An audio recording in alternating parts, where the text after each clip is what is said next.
लखन लखन लखन शेतकरी मित्रांनो, सध्या महाराष्ट्रामध्ये या लखन नावाच्या बैलाची सर्वत्र चर्चा आहे आणि हा व्हिडिओ त्याचा 3 वर्ष अगोदरचा आहे, हिवरा संगम येथील मैदानातील। आणि नुकत्याच डबल महाराष्ट्र केसरी चंद्रहारदादा पाटील यांनी घेतलेल्या फॉर्च्युनर मैदानामध्ये लखनने फॉर्च्युनर गाडी पटकावली आहे।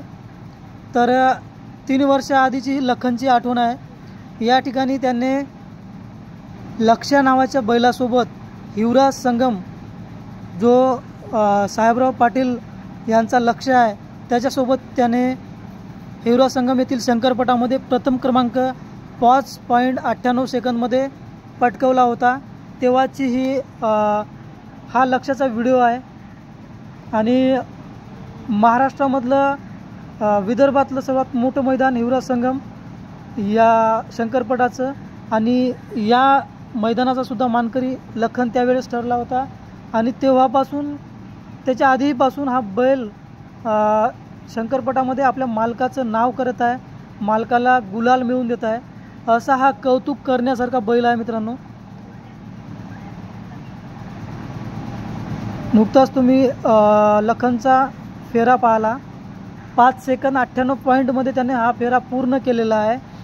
आणि हा एवढा कमीत कमी वेळात हा या ठिकाणचा प्रथम क्रमांकाचा मानकरी ठरलेला आहे। सोबत साहेबराव पाटील हिवरा संगम यांचा लक्ष्य त्यावेळेस त्यांच्यासोबत होता।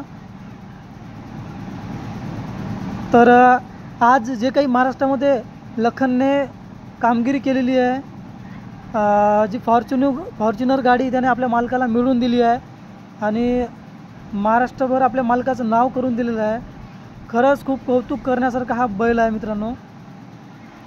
हा व्हिडिओ माझ्याकडे तेव्हापासून माझ्या मोबाईलच्या गॅलरीमध्ये संग्रहित होता आणि हा व्हिडिओ आज मला इथं अपलोड करण्याचा योग आला।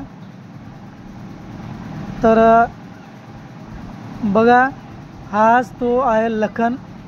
आणि त्यावेळेस जेव्हा तो मैदानात आला होता त्यावेळेस त्याची राहुटी आई या ठिकाणी तो असा बांधलेला होता आणि इथूनच त्याने मग तिथेही प्रथम क्रमांकासाठी त्याने कूच केलेली होती आणि हिवरा संगमच्या मैदानामध्ये सुद्धा त्याने प्रथम क्रमांक त्या ठिकाणी मिळवला होता।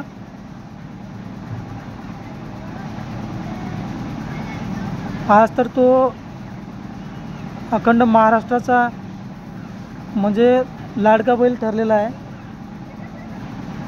त्याने प्रथम क्रमांक मिळवलेला आहे। धन्यवाद मित्रांनो।